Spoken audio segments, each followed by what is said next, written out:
Capítulo 3 A percepção inocente. Seção 1 Expiação sem sacrifício. Um outro ponto tem que estar perfeitamente claro antes que qualquer medo residual ainda associado aos milagres possa desaparecer. A crucificação não estabeleceu a expiação, mas a ressurreição sim. Muitos cristãos sinceros compreenderam isso de modo equivocado. Ninguém que esteja livre da crença na escassez poderia cometer esse equívoco. Se a crucificação é vista de uma perspectiva invertida, parece que Deus permitiu e até mesmo encorajou um dos seus filhos a sofrer porque ele era bom. Essa interpretação, particularmente desafortunada, que surgiu da projeção, tem conduzido muitas pessoas a sentirem amargamente o medo de Deus. Tais conceitos antirreligiosos entram em muitas religiões. No entanto, o cristão real deveria fazer uma pausa e perguntar: como poderia ser assim? É provável que o próprio Deus fosse capaz de um tipo de pensamento que as suas próprias palavras claramente declararam como indigno de seu filho? A melhor defesa, como sempre, é não atacar a posição do outro, mas, ao invés disso, proteger a verdade. Não é sábio aceitar qualquer conceito se tens que inverter todo um quadro de referências de modo a justificá-lo. Esse procedimento é doloroso em aplicações de menor importância e genuinamente trágico em uma escala mais ampla. A perseguição frequentemente resulta em uma tentativa de justificar a terrível percepção equivocada de que o próprio Deus perseguiu o seu próprio filho em prol da salvação. Essas palavras em si mesmas são sem significado. Tem sido particularmente difícil superar isso porque, embora esse erro em si mesmo não seja mais difícil de corrigir do que qualquer outro, muitos têm se recusado a desistir dele em vista do seu valor proeminente como defesa. Em formas mais brandas, um pai diz: "Isso fere mais a mim do que a ti", e sente-se exonerado ao bater em uma criança. Tu podes acreditar que o nosso Pai realmente pense desse modo? É tão essencial que todos esses pensamentos sejam dissipados, que nós não podemos deixar de estar seguros de que nada desse tipo permaneça na tua mente. Eu não fui punido porque tu foste mau. A lição totalmente benigna que a expiação ensina está perdida se for manchada com esse tipo de distorção sob qualquer forma. A declaração "a mim pertence a vingança", diz o Senhor, é uma percepção equivocada através da qual a pessoa atribui seu próprio passado mau a Deus. O passado mau nada tem a ver com Deus.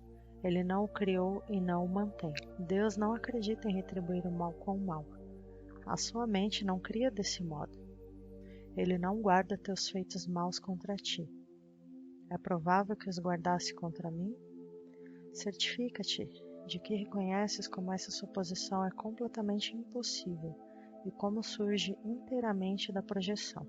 Esse tipo de erro é responsável por um batalhão de erros relacionados a isso, incluindo a crença em que Deus rejeitou Adão e o forçou a deixar o jardim do Éden. É também por isso que de tempos em tempos podes acreditar que eu estou te dirigindo equivocadamente. Tenho feito todo o esforço para usar palavras que quase não têm possibilidade de serem distorcidas, mas é sempre possível distorcer símbolos se tu o desejas. O sacrifício é uma noção totalmente desconhecida para Deus. Ele só surge do medo, e pessoas assustadas podem ser perversas. O sacrifício, sob qualquer forma, é uma violação da minha injunção, segundo a qual deveria ser misericordioso, até mesmo como teu Pai no céu é misericordioso. Tem sido difícil para muitos cristãos reconhecer que isso se aplica a eles próprios.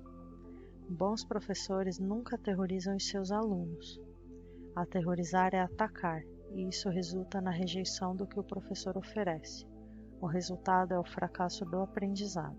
Referiram-se corretamente a mim como o Cordeiro de Deus que tira os pecados do mundo. Mas aqueles que representam o Cordeiro manchado de sangue não compreendem o significado do símbolo. Corretamente compreendido, é um símbolo muito simples que fala da minha inocência. O leão e o cordeiro deitados lado a lado simbolizam que a força e a inocência não estão em conflito, mas naturalmente vivem em paz. Bem-aventurados os puros de coração, porque verão a Deus. É outra maneira de dizer a mesma coisa. Uma mente pura conhece a verdade, e essa é a sua força. Ela não confunde destruição com inocência, porque associa a inocência com força, não com fraqueza. A inocência é incapaz de sacrificar qualquer coisa, porque a mente inocente tem tudo e só se esforça para proteger a sua integridade. Ela não pode projetar. Só pode honrar as outras mentes, porque a honra é o cumprimento natural dos verdadeiramente amados para outros que são como eles. O Cordeiro tira os pecados do mundo no sentido de que o estado de inocência ou de graça é aquele no qual o significado da expiação está perfeitamente evidente. A expiação é inteiramente sem ambiguidades. É perfeitamente clara porque existe na luz. Só as tentativas de amortalhá-la na escuridão têm feito com que ela seja inacessível àqueles que não escolhem ver. A expiação em si não irradia nada além da verdade. Ela, portanto, é o epítome de tudo o que é incapaz de causar dano, e dela apenas bênçãos se irradiam.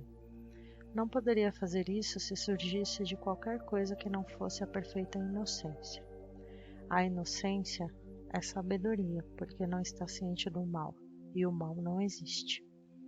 Todavia, está perfeitamente ciente de tudo o que é verdadeiro. A ressurreição demonstrou que nada pode destruir a verdade. O bem pode resistir a qualquer forma de mal, assim como a luz abole as formas da escuridão. A expiação é, portanto, a lição perfeita. É a demonstração final de que todas as outras lições que eu ensinei são verdadeiras. Se podes aceitar essa única generalização agora, não haverá nenhuma necessidade de aprenderes com muitas lições menores. Tu és liberado de todos os erros se acreditas nisso. A inocência de Deus é o verdadeiro estado da mente de seu Filho. Nesse estado, a tua mente conhece a Deus, pois Deus não é simbólico, ele é fato. Conhecendo seu Filho tal como ele é, reconheces que a expiação, não o sacrifício, é a única dádiva apropriada para o altar de Deus, onde nada, exceto a perfeição, deve estar. A compreensão do inocente é a verdade. É por isso que os seus altares são verdadeiramente radiantes.